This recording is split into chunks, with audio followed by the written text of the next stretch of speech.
السلام علیکم ورحمۃ اللہ وبرکاتہ۔ بسم اللہ الرحمن الرحیم۔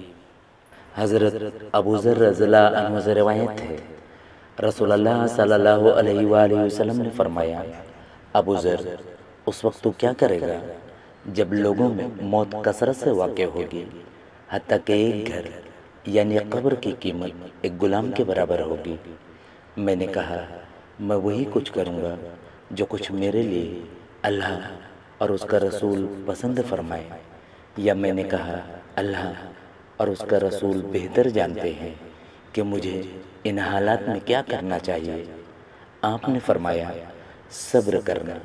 پھر آپ نے فرمایا، تو کیا کرے گا جب لوگوں کو بھوک کا سامنا ہوگا، حتیٰ کہ تو مسجد میں آئے گا تو تجھ سے اپنے بستر تک واپس نہیں پہنچا جائے گا، اور تو اپنے بستر سے اٹھ کر اپنی نماز کی جگہ تک نہیں جا سکے گا۔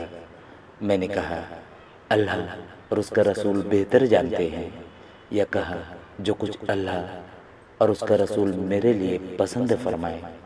آپ نے فرمایا، عفت اختیار کرنا۔ پھر آپ نے فرمایا، تو کیا کرے گا جب لوگوں میں قتل و غارت عام ہوگی، حتیٰ کہ حجارۃ الزید کا مقام خون میں ڈوب جائے گا۔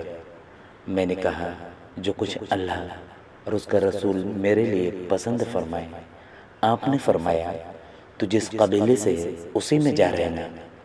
میں نے کہا، اے اللہ کے رسول، کیوں نہ میں تلوار لے کر ان لوگوں کو قتل کروں جو یہ فساد کریں گے۔ آپ نے فرمایا، تب تو تو لوگوں کے ساتھ جنگ و جدل میں شریک ہو گیا، بلکہ اس صورتحال میں تو اپنے گھر میں داخل ہو جانا۔ میں نے کہا، اے اللہ کے رسول، اگر لوگ میرے گھر میں گھس آئیں تو؟ آپ نے فرمایا، اگر تجھے خطرہ ہو کہ تلوار کی چمک تجھ پر غالب آ جائے گی تو اپنی چادر کا کنارہ اپنے چہرے پر ڈال لینا، تب وہ فسادی قاتل اپنا اور تیرا گناہ اٹھا لے جائے گا اور وہ جہنمی ہو جائے گا۔